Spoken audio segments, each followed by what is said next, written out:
Welcome to True House Stories. I'm Lenny Fontana coming out of New York City. And today we are going across the United States to LA, California. But there was a time where this fella ruled the airwaves, played all the hottest clubs in New York.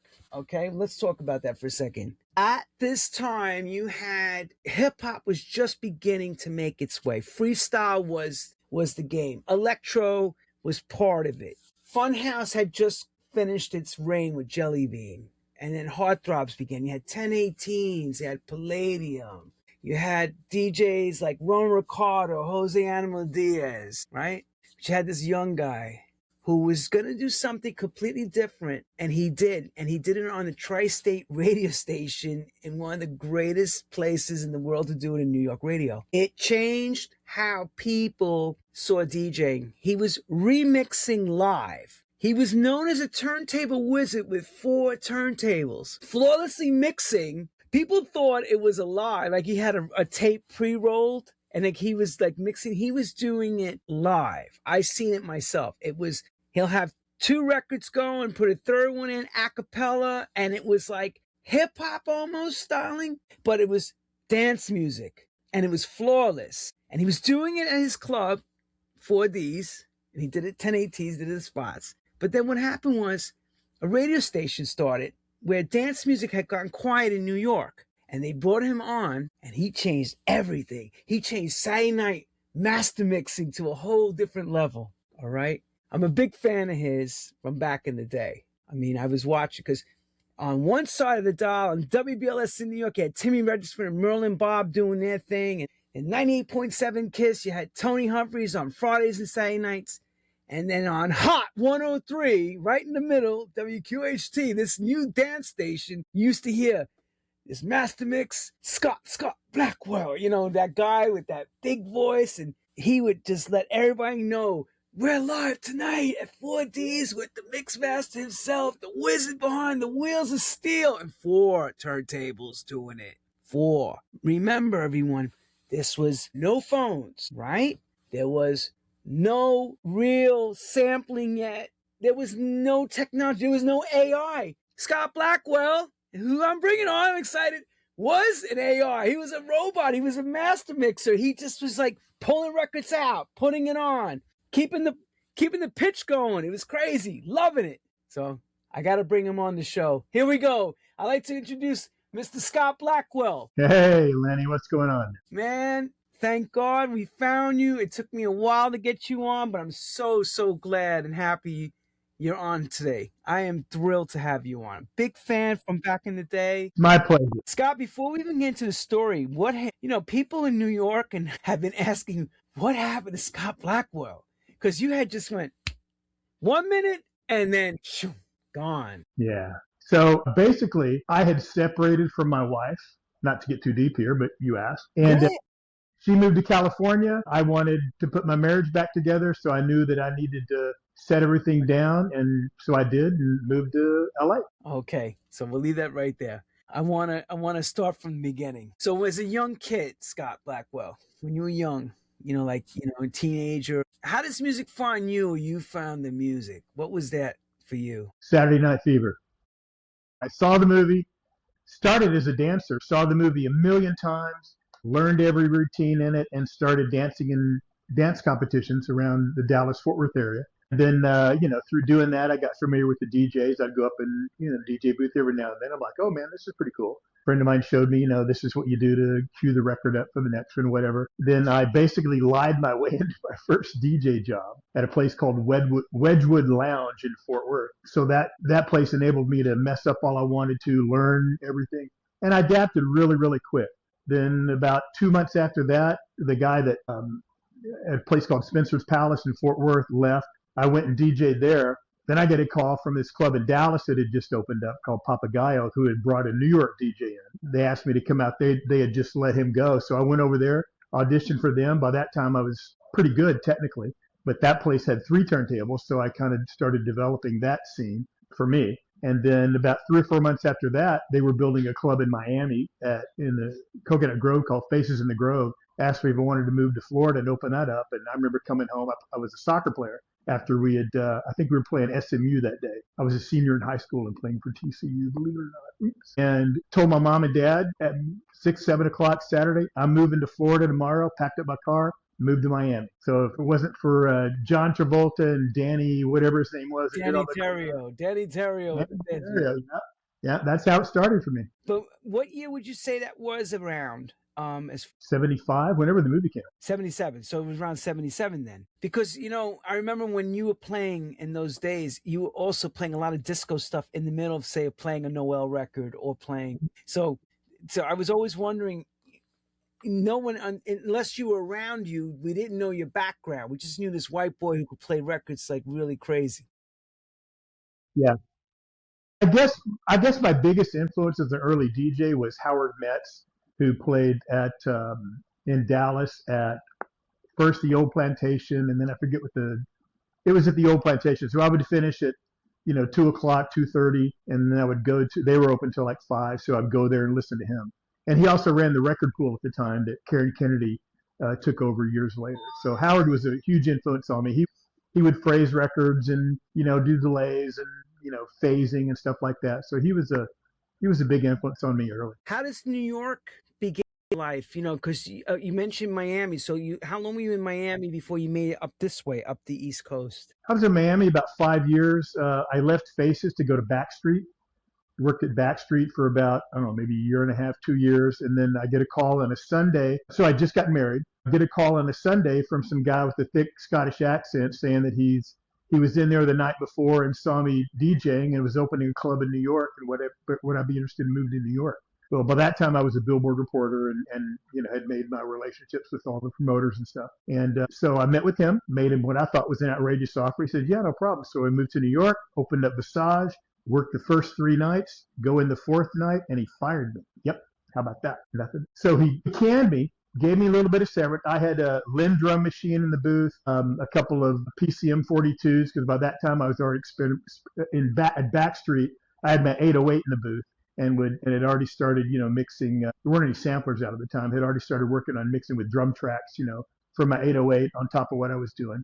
So when we designed the booth for Visage, I said, I want a couple of, linked PCM 42 delays and a Lynn drum machine. So he ended up giving me all that stuff as a severance pay. And then it was really a godsend, man, because about 2 or 3 days after I got canned, I think it was Dennis Wheeler's the one that made the connection. Private Eyes opened up. And so he got in touch with Steve Sookman, who was running Private Eyes, who came out here from, I can't remember the video club that was out here, that they had moved to New York and they were just open Private Eyes. It had been open about, 4 or 5 days. I went and interviewed with Steve, and then I became a VJ at Private Eyes and focused mainly on just the videos. It was about a year or so till I decided, let's just rip these turntables up. And so I started there, and then Jelly Bean got hired. So about 2 years, I saw Private Eyes about 2 years. Palladium opens. Jelly Bean gets hired. Visage, the club that had moved me to New York, closed down and was remodeling. And Frank Lynch, brilliant guy, hired Jelly Bean, who was just at the top of everything at the time, as his musical director, and had Jelly Bean hire all the DJs. So Jelly Bean hired me, Little Louie, Michael Flynn, and I don't remember who the 4th one was. And after about a month of the 4 of us working there, I was asked to work Friday and Saturday night.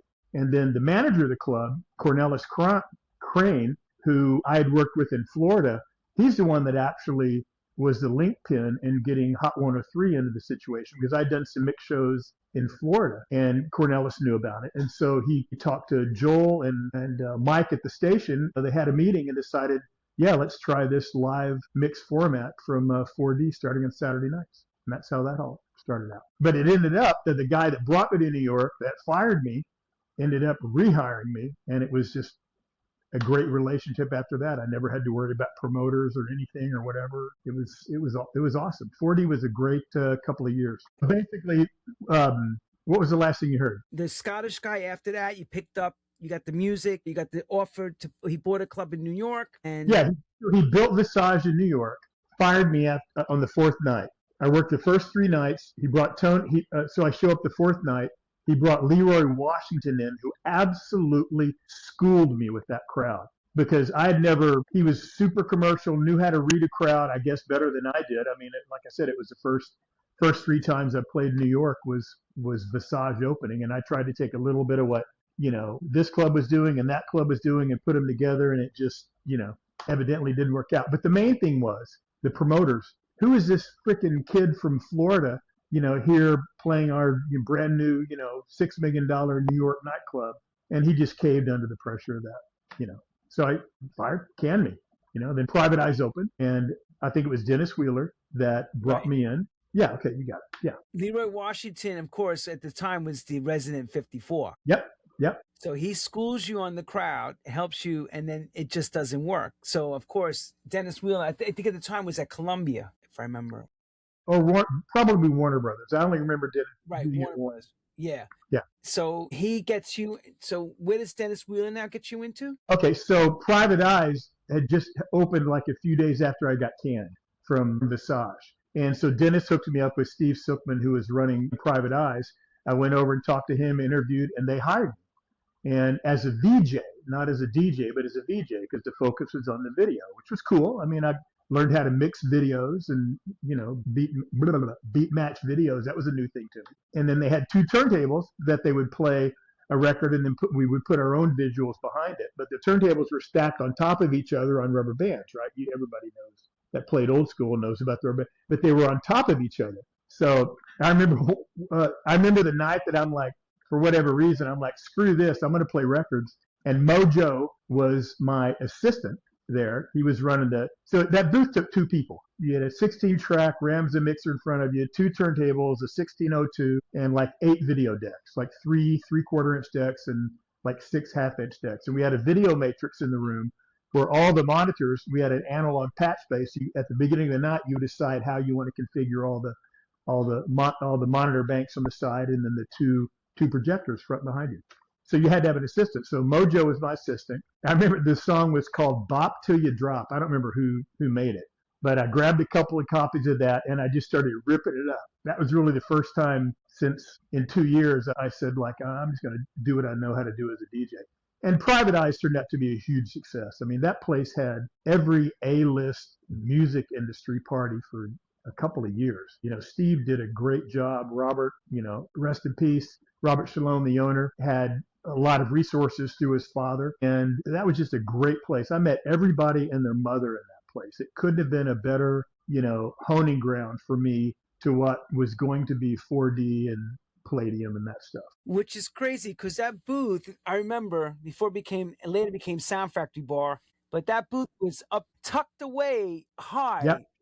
Yeah. And I remember those turntables being stacked like that. And when as you were saying, I remember saying it was a rack because it was built on Telegenics videos, if I remember. That was the thing, to mix those videos. And Trax was doing that too at that time. That was the big thing now. We're going to mix videos. Yeah. But 2 years you were there. Then you start to get the chance to play, I guess, Red Parrot then becomes 4Ds. No. Red Parrot became, they were across the street from us. Right. It became, I don't remember, it's where Glenn played. I don't remember the name of it. Emerald City. Yeah. No, so the guy that fired me, Frank Lynch, hired Jelly Bean to be his musical director because it was great press because Jelly Bean was on fire at the time. So I hired Jelly Bean to be his musical director, and Jelly Bean hired the DJs. So Jelly Bean hired me to work on Saturday, if I remember correctly, as that goes. Well, I know I was on Saturday. Me on Saturday, Little Louie on Friday, Michael Flume on Thursday, and I think there was another DJ in the mix. I don't remember who it was. And after about a month or 2, I was working Friday and Saturday night. And the manager of the club, Cornelis Crane, who I had worked with in Florida, who also had migrated to New York, he was aware of some of the mix shows, a handful that I'd done in Florida for Leo and Frank Walsh and those guys. And actually, I think it was mixing live. It wasn't tape. And so when 103 changed formats, I think it was country to dance, Cornelis caught wind of it, went and met with them and said, hey, I got this guy from Florida that's different than what you're hearing on other, coming out of other booths in New York.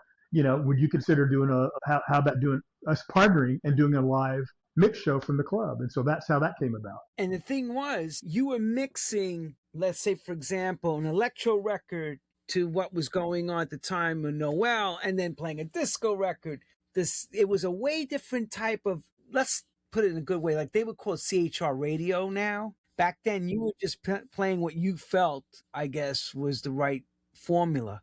But how the hell did you wind up working through a night to mastering the 4-deck setup and being? By that time, Street had 3 turntables. I'll tell you a fun story. I guess it was, when did I get married? It was the year I got married. I don't remember, 1982, I guess. They had a DJ contest in Chicago. I'm talking to the promoter and stuff. He wanted me to come out and be a part of it. I was already had made a little noise at Backstreet by that time. And I said, well, do you have 3 turntables? He goes, no, we got 4. I'm like, great, because by that time, my technical prowess, if you want to call it, whatever, was based on 3 decks. So I get there, and yeah, they got 4 turntables, but they got one set up over here, 2 turntables over here with a mixer, and 2 turntables over here, about 10 feet apart. And I'm like, crap. So I went for it. I'm running over here 10 feet away, coming back over here, trying to do my thing. I messed up a couple of times, but I think since I wasn't really worried about messing up, because I always wanted to do something different. And I think that's what set me apart from other New York DJs when I got to New York, because I wasn't worried about screwing up. A lot of guys were, or I shouldn't say it that way. That just wasn't a typical attitude of New York DJs at the time. And so I didn't care. I knew I was going to mess up once or twice a night, but I'm willing to pay that price for the other stuff I'm going to pull off. So I think that's the thing that kind of set me apart at the time. And you're so humble about it too, because at the time when you started doing it, nobody else was really touching that kind of stress through a night. But here's the thing, let's talk about some of what was going on around the time when you were coming up. You had Bruce Forrest at Better Days. Great DJ. Great, right? Great DJ. Yeah. He's playing with samplers and stuff in the booth. So he's inspiring a whole bunch of people like myself and David Morales and all of us watching this with working that. Then you had another guy named Larry Levan at the Paradise Garage. Totally different type of thing that you did, right? You know what I'm saying? Then you had, Ron Ricardo, you had Jose Animal Diaz, you had Jellybean was in and out. Yeah, I know he kind of retired from DJing a little because he was doing a lot of remix work.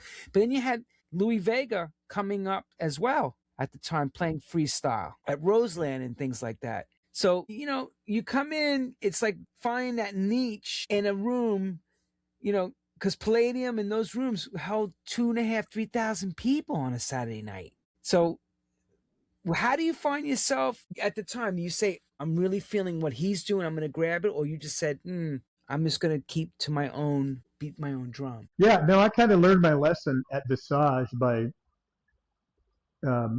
taking a little bit of this club, a little bit of that club, a little bit of what I was doing and putting it together. After that experience, I just went for it.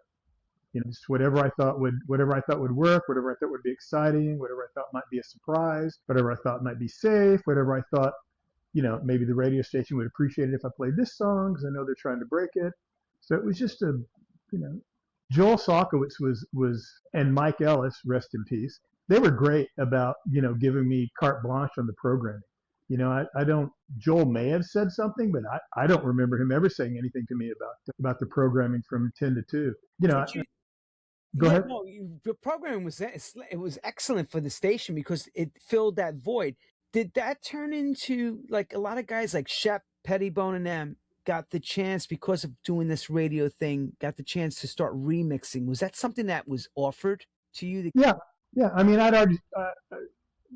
The first remix I did was with Louis Martinet of company B-Fame.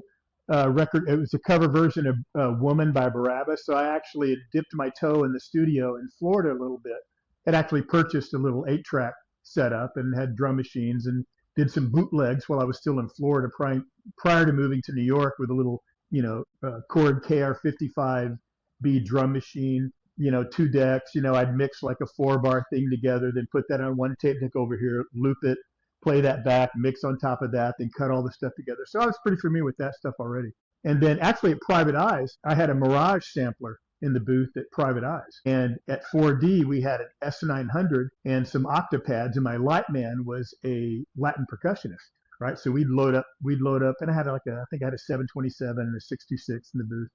And a keyboard. So, like, I remember Dave Darlington would come by we'd sample something off a record, and Dave would sit there and play live on top of it, or Ed Terry would come in and rip. Fred Czar, would come in and play keyboards. We even had Hubert Eaves one night come in and play. So there was a lot of live production, going on top of what I was doing on the 4 decks at 4D as well. And I wish I'd been more, or I wish we didn't have any effects. So it would have been great to have delays for all the drops and stuff like that. But it was just it was as raw as it could be, pedal to the metal, straight ahead, just go. Did anybody record any of these sessions with these guys playing? Like you've written them? Is any tapes of that floating around? No, there was a show that came in called ID It's Dance. And if anybody knows how to get a hold of these, I would love it. That did a pretty extensive montage of what was happening in the booth there. I have one tape, which is Fred Czar going off on top of Marshall Jefferson, but that's the only thing I have, and I haven't transferred it. I just got a reel about a month ago, and I started transferring tapes. I've got like New Year's Eve 1978, from Faces in the Grove in Miami. I've got a couple of tapes from Backstreet from like maybe 81, 82. So I've got that stuff transferred, but I have the thing that Fred did on top of Marshall Jefferson that was just. Dude, it was great, but I got to find it. When you're at that level and everybody's coming at you, because you're at the newest dance station at that time. I remember because KTU had just finished and we had a void for a while. Hot 103 was like oh my God, we got a dance station. It's going to really play music again. What does that mean? Does that make you a chance to become truly like today, people go out and they do these festivals and DJs make a fortune of money. Did it give you a chance to really encapsulate and make the kind of money that you would have been deserving at that time? Like make you very comfortable? No, it wasn't happening at the time. Mark Kamens has started exporting DJs to Japan. I went over there for a week or two. But that whole international, it was really just in its micro infancy when I left. If I'd stayed in, like I know Hot took everybody to New York or to London and did a broadcast or Ministry of Sound. Glenn went over there and did a great job on that. But I was gone by then. So no. And another thing, I want to say this. I was a much better DJ than I was a remixer. I was never able to translate the energy that I created in the booth onto the records that I was remixing. And once I moved out here and built a studio in my house and started my little label and stuff, I was able to get about halfway there. But I never was as good of a remixer as I was a DJ. It just never translated for me. Rumor had it that you had left the secular music to go and find the Christian sound and make it you and take the knowledge you had in worldly music and translate it to Christian. Is that what happened? And when did that transpire for you? Well, okay, here's the story. So I moved out here, started going to church again and stuff, got my marriage back together. Didn't know what I was going to do. I was working construction. I was doing all kinds of stuff. Then I built the house we rented had this like a 300 square foot annex in the back. Built a studio, built it all out, really nice, sound booth, unparalleled wall. It was really, really nice. Had a Soundtrax MRX 32. I started off with a Fostex E16. Then I went to ADATs. Then I went to a 2-inch tape machine. And then I ended up in Pro Tools. So I'm listening to the radio while I'm building my studio. Some guy that was in a Christian heavy metal band, a guy named Roger Martinez. I'm listening to the radio and he's talking. He's like, hey, and I didn't know anybody in Christian music or whatever. And so he gives out his phone number. I call him up after the show, go talk to him, go over there with the DAT of stuff that I'd done. And I play it for him. And he's like, dude, nobody does this kind of stuff in Christian music. I don't know what to tell you. I can give you the owner of the record label that I'm signed to and you can call him. So I called up, it's Frontline Records, made an appointment, come down, play them my stuff. This is great, but we don't know what to do. We've got a recording studio and we're looking for an engineer. Would you be interested in that? Well, it was, 85 miles away from where I was living and I couldn't do that. So I leave and they say, if anything comes up, we'll let you know. I'm like, okay, cool. So I leave. As I'm leaving, a guy named Michael Sean Black was working in marketing and promotions there, went into the two guys that I had met, Mike McLean and Brian Tong, who were running the label, and said, who was that guy? And I said, oh, that was some guy named Scott Blackwell. He goes, wait, Scott Blackwell from New York? And they go, yeah. And so Michael said, well, what did he want? Well, he's looking for, to get involved in Christian music. And so what came out of that was they started a label called Mix, MYX, and I signed a 5-album deal with them to do producer-driven projects. So first thing I did was produce a hip-hop record for them, a group called 12th Tribe, and then I did my solo projects, and then that turned into me starting my own label that I had for like 10 years called Nsoul, Nsoul, and we put out about 50 projects and got into a partnership that went left, and that was about the time that, you'd go into Fry's Electronics and there'd be nothing but pallets of CDRs. Napster was kicking in everything. Our distributor got purchased by a mainstream distributor because I had 5 people working for me, and everything all of a sudden started going spying out on the shelf, and we just couldn't do anything. I couldn't support it.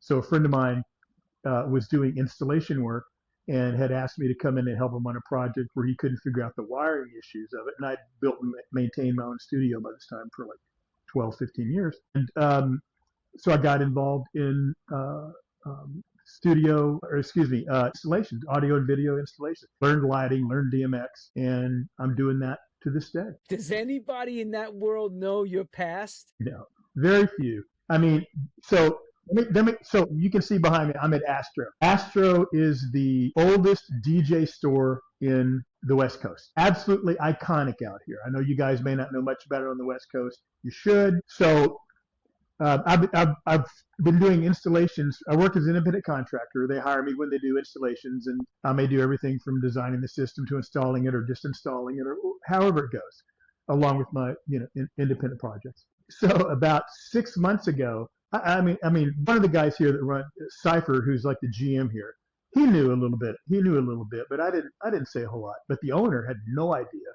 So I put a post on Facebook saying, hey, I just, let the owner of the company that I've been working for 4 or 5 years know that I was a DJ, and what would you guys say to him? And this very flattering stuff came out.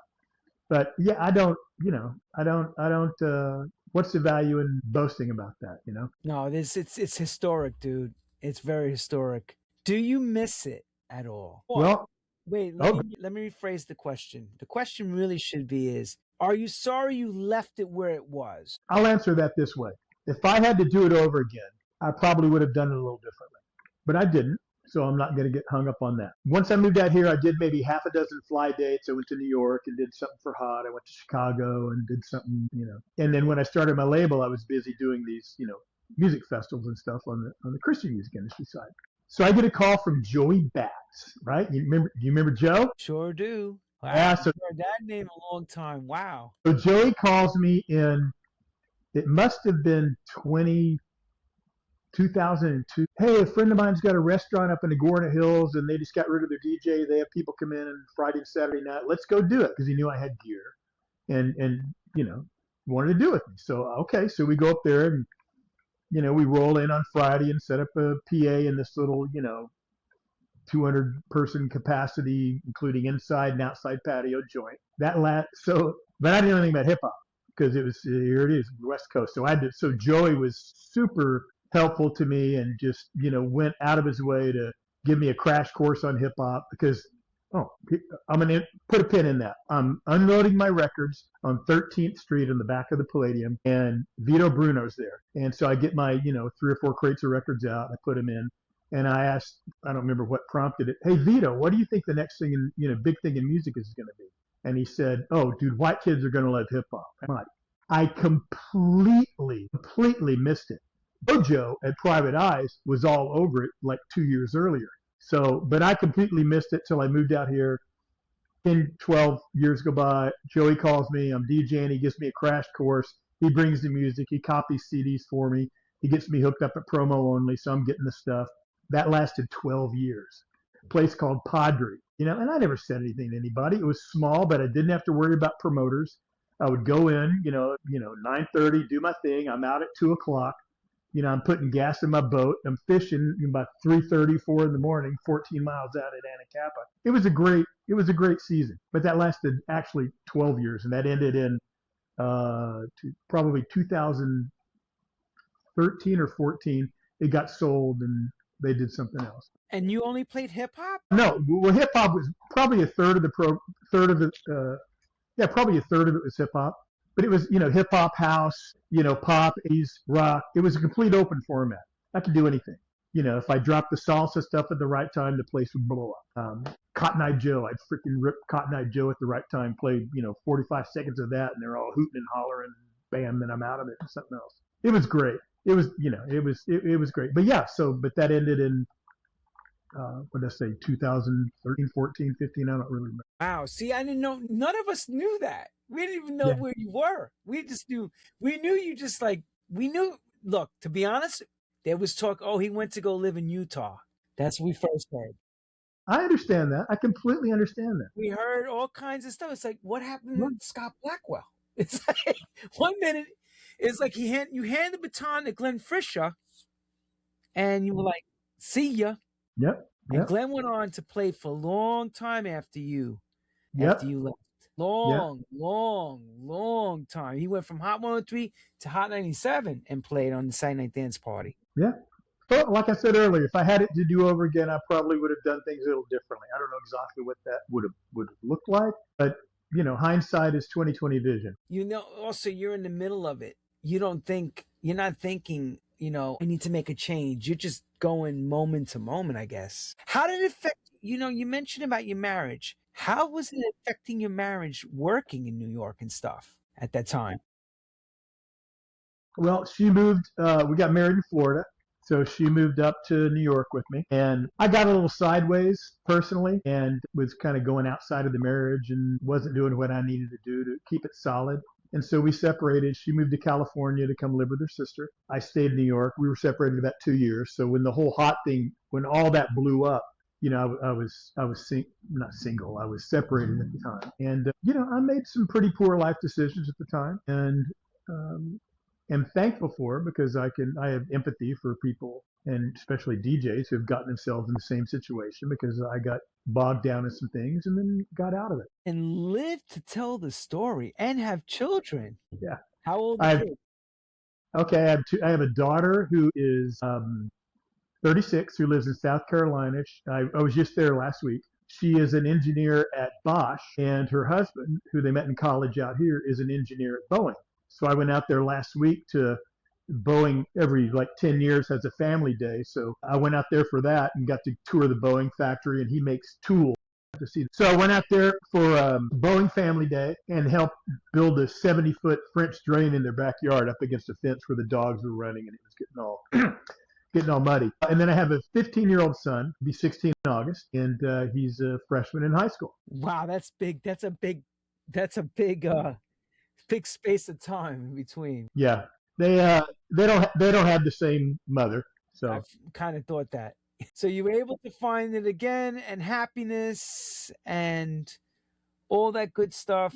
And hold on a second. Is there any works in play for you to go back into any kind of DJing again after the 2013? Are you're like, I'm leaving it? Yeah, no, I'm open to it. I mean, I play, a couple of parties a year. Friends, ask me to do something, I'll come over. I just bought a couple of turntables a couple of months ago, and I have approached a couple of the clubs that we've done installations at here in LA about doing a, 70s, 80s night. So I would love a couple of times a month to go out and play vinyl. I'm not interested in, I started out in Tractor, then went to Serato. I used a little Oxygen 1 as a controller for Serato. I played on internal mode. I had, controlled turntables. I used R7s, all kinds of stuff. So I'm intimately familiar with that world, which is great, by the way. It's great to be able to just loop something and not have to take 2 copies of a record and, keep the 4 bars that you want going on the other 2 that you're playing over here. Yeah, I mean, I would love to. I mean, I'm at a point in my life now to where it wouldn't faze me at all to get out there and do it, and I would love to do it. Yeah, it's like riding a bike, dude. You know how it works. You never lose that feeling. You've never lost it. I bet you can still put it together. We put 4 turntables in front of you. Well, I just only wish you the best. I'm so glad to hear that, you found happiness after, and people don't understand the life of a working DJ, especially what it takes when you're in the middle. And then the 80s was a different time, especially in New York. The drugs were very prevalent. There was a lot going on, a lot of changes, and a lot of things that we did back then you never get away with now, ever. Right. Yeah, I stayed away from all of that mainly all the way through Florida. I mean, maybe a handful of times I'd, done coke or something. At the last 6 months I was in New York, I'd find myself every other weekend, you know, doing that, and I would just feel horrible the entire week, you know. So yeah, it's easy to get into. Sometimes, unfortunately, harder to get out of. Well, some of the best DJs are no longer with us because of that. Right. They're not here to Right. tell that story. From the lifestyle's tough, but I can only say is that you trailblazed the time, and maybe you don't realize, but there was a lot of young kids that later on went into house music that listened to your shows, and some of them couldn't come to those clubs at the time, but they were listening on the radio at home, and you were bringing a picture through the radio, a sound of what the club was giving it. Like you were throwing to it, you were getting back, you were working off the energy of the crowd. And that's impressionable for some young kids at home that wanted to emulate that. People talk about that all the time. When they mention certain DJs, they go, I used to listen to this guy, his name was Scott Blackwell. I go, yeah, I remember exactly who that was. Back in the day. And when you're in the middle of it, like you're inside the goldfish pond and you're doing your thing, sometimes you don't realize, little Joe Schmo over there, who's later becomes the next CNC Music Factory, was listening to you take these 3 records and doing magic. You never know who it's going to hit, how it hits. Yeah, I've been hit up by quite a few DJs on Facebook, um, telling me similar things, and it's just flattering, and I'm glad I was able to encourage them, and I think it's great. Does your son gonna follow you? Is he gonna start DJing? Have you told him that? I don't think so. He's a drummer. About 10 years ago, I started doing a lot of live mixing. So I'm an A1. So like I've got 6 full days of mixing live bands starting on Monday in LA. And and plus I'm the tech director at my church. So I'm mixing every Sunday morning and running the stream and making sure the lights are right and the guys that are putting up the lyrics and stuff like that. That translated a lot of what I did in the booth into that, because it gives me an edge over guys that have done nothing but just mix bands live, because I'm able to read the crowd, read what's going on, use the dynamics, punch the drums here, drop stuff down there. So that's been a real asset for me, mixing live, and I absolutely love doing it. So I'm still connected. It's just different. You're using those same techniques that made you who you are then, and you're just utilizing them now. And because you work off the excitement of what you're seeing, and the band, it's the same thing except different. But right, yeah. I mean, here's an analogy. So guys that have been producing records for the last 10 years or so understand better than before the dynamics. Before we'd do a mix and it would just be, verse, chorus.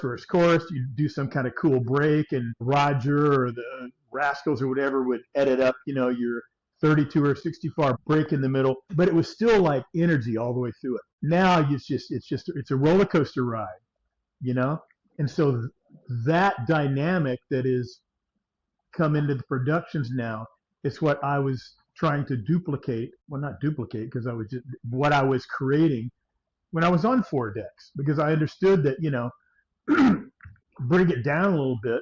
That's okay, because you're going to bang the snot out of them when you come back in. So it's interesting to see how the records that are produced now, and how the drops and stuff that they're creating in the things now, were what we were trying to do, or what I was trying to do, at 4D. And then so you can't be as drastic when you're mixing a band as that, but you can certainly play with your headroom. Yeah. Yeah, you can push things up and really accent certain instruments to come out of nowhere and really give it, and play the puppet master with the audio. Yeah, I mean, if you know something's coming up in a minute and you want to bang it, just start creeping it down a little bit, so when that part hits, and you're smashing them in the face. Traditionally, that's not something that most engineers understand or would want to do. Well, Scott Blackwell, you keep on doing what you do.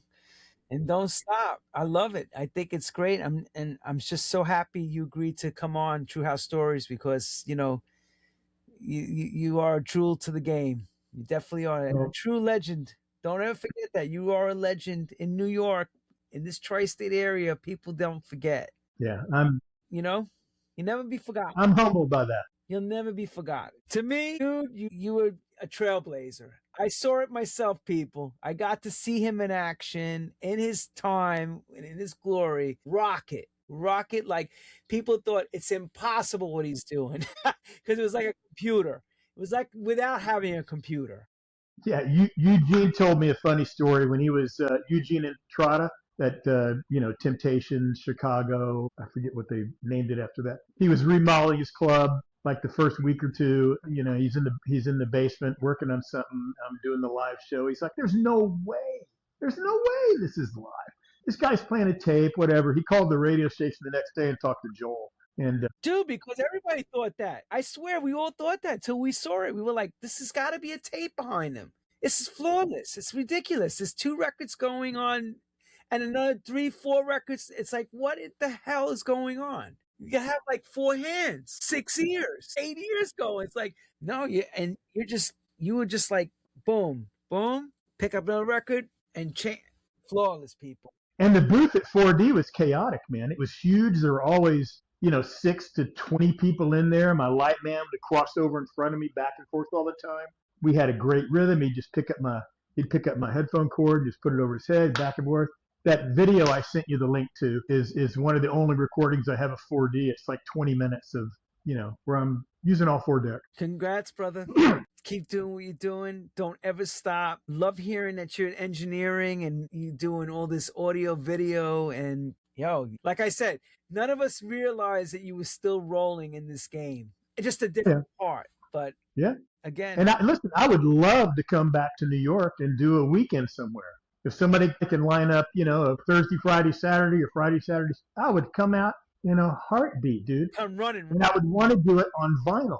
I'd want to bring my records and do it there. It's too easy well, I shouldn't say it that way. I shouldn't say too easy. James Hype is a very creative guy. I like what he's doing. He's phenomenal at what he does. It's just different. I dipped my toe into that world enough to. Yeah, but you know what? Pioneer created the sync button. So you didn't have to understand how to mix. You can have everything syncing up. And then you just got to be able to just go boom, boom. In the time when you're talking about doing it with analog and vinyl, you had to understand beat matching. You had to realize how to keep things in time and also think outside the box and be sharp as a tack and keep everything going. Continue. Because it wasn't like you stopped and took a break. You kept this going for hours like that. Loved it. It was so fun. Yeah, it was a lot of fun. A lot of work. It was a blast. Didn't seem like work. Just seemed like fun. Listen, the more people in the booth, the merrier to me. I just loved it. I fed off. It was great. A lot of guys didn't like that. A lot of guys were the opposite. They didn't want to have a lot of people in the booth. Like their booth was their sanctuary. I remember your booth looked like it was a party in the booth outside the party. Yeah. Crazy. Scott Blackwell, thank you for coming on True House Stories. You are a true legend. Catch him. Watch him. He's coming back. He's going to come to New York. I know he's going to do a weekend. I would love to. He is coming to New York for sure. Thanks again, everyone. Check all the legends out right here. Thanks, Scotty.